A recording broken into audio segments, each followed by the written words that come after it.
Let's Talk Money.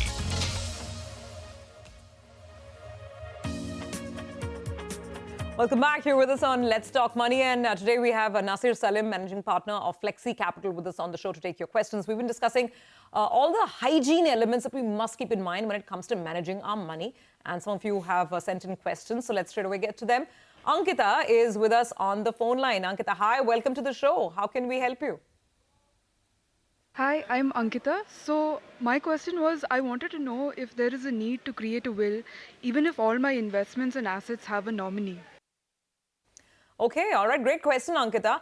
This is something that, we come across fairly frequently, Nasser, that nominations are already there. So do I still need a will? Absolutely, Ankita and Surbhi. A nomination and wills are two separate things. Nomination basically gives you access, but not ownership rights.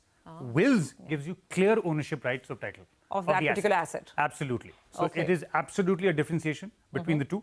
And nominations and wills should not be confused. Nomination is clearly, it gives you access to those funds for a particular period of time. Sure. Until the will gets acted upon. Okay. As simple as Okay. that. All right. So you still need to have a will in place, even if you have nominations. Let's just see if there's one more query actually on a related subject. So I want to take this up. Ramesh is on the phone line. I believe his question is also relating to succession planning. Hi, Ramesh. Great to have you on the show. Tell us your question.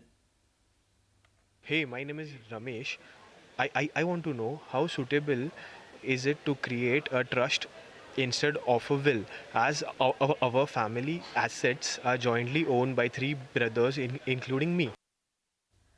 Okay, Ramesh, thank you for that question. I've heard this as well, that maybe a trust is a more efficient way of managing your money or family assets. Do you agree? What would you say? So Surbhi, clearly a trust ensures the distribution of wealth is done in a more efficient and in a more simplified manner. Okay. Number two, it also reduces the chances of a will getting into a process of probation. Okay. Because you don't need to get ideally in a will, you need to get it probated. Right. But if you have a trust in place, the distribution of wealth is absolutely crystal clear. Okay. Right? The person who's creating a trust ensures that the beneficiaries are clearly mentioned there. And it's more smoother and it's more efficient. As simple as that. So it's a better way of managing distribution of your assets to the people that you wish to. So is distribution the primary benefit of having a trust, or is there any other benefit of creating a It trust? also helps you to eliminate certain taxes on estate. Right. Right? That's also something which is very important. But in a nutshell, these three things, it helps you to avoid the process of probation. It helps you, reduces or eliminates certain taxation on estate. And number three, for a smoother transfer of assets between all the beneficiaries. This is interesting. I mean, I already see another show coming up, I'm sure, and viewers, we will do this. We'll do a full show on trusts and succession planning. But just to kind of close the loop over here, typically you think of trusts and you think of ultra HNIs. I mean, is there a threshold? Who should opt for a trust? Great point, Surbhi. I think trust ideally should be done for people who have wealth with certain amount of a minimum realistic number to keep in mind, ideally, because there's a certain costs attached to a trust, a formation of a trust, and maintaining of a trust. Sure. Because you have to apply for PAN cards, you have to ensure that it's audited. Yeah. So a minimum threshold of assets under management or wealth needs to be there. You can't idly create a trust, for example, idly for say, where if you have 50 odd lakhs, because the cost will not justify that amount. That amount, So got it. it has to be substantial. Got it. We have one last quick question that we're trying to squeeze in. Meera Nair is on the phone line with us. Meena, hi. What's your question? Hi, my name is Meena. How frequently should I review my investment portfolio?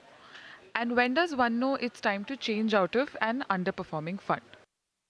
I think these are questions that resonate across the universe, right? When do I know when to change? How often should I review? So thumb rule, once in a quarter as a bare minimum, Okay. directionally to tell you where the funds are performing vis-a-vis the benchmark and its peer group. Okay. Broadly. I mean, of course, this is a separate subject altogether, Yeah, Surbhi, yeah. but clearly here, once in a quarter, and bare minimum, once in a quarter, with at least 6 months review on the performance of the underlying funds. Okay. With a direction to say if the fund has been underperforming for over 6 months to a 9 months period, you need to start raising questions. Okay. Because a 1 year of underperformance will start hurting your investment portfolio returns. So give it a year. If it is still underperforming, then you need to perhaps take Absolutely. action. Okay, so we've done the 5 pillars. I'm recapping them for the benefit of our viewers. Create a clear cash flow statement, maintain an emergency fund, cover your unforeseen liabilities, unforeseen circumstances or events, create a smart investment plan, and ensure that you have a succession plan in place as well. These are great 5 points to keep in mind. Final advice, final words, Nasser, something that perhaps we should keep in mind. Surabhi, clearly, I think there's something called a one-glance central repository, which should be done. You should speak to your financial planners and experts, or just do it yourself. What is this central repository? It's very, very simple. Okay. It lists down all your bank accounts, all your assets in one sheet, bank accounts, your savings accounts, your insurance policies, medical policies, nominations in place, and please share it with your spouse. Right. That's very important, so that they know, Yeah. in case that something needs to be pulled out, where it is. Yeah. Number 2, be patient as an investor. Don't chase your dreams, because there's no shortcuts to hard work and discipline. So when I say don't chase your dreams, you should chase your dreams, but not at the cost of time. Yeah. You have to give it time and be patient. Number 3, the importance of a basic checklist of hygiene, which is here to say that, look, if you made a plan, stick to that plan until you achieve it. Sure. So these 3 things broadly will make sure that you're home comfortably. Fantastic, Nasser. Sometimes it's really important to hear these things again. They're common sense points, but we tend to forget them, and then we end up paying the price. So really appreciate your listing all of this down in a very simple manner for us today. Well, with that, folks, we've come to the end of this episode. Keep sending us your feedback, and remember, you can ask us any questions on any topic, and we'll come back to you with answers. Thank you very much for watching. We'll see you again next week.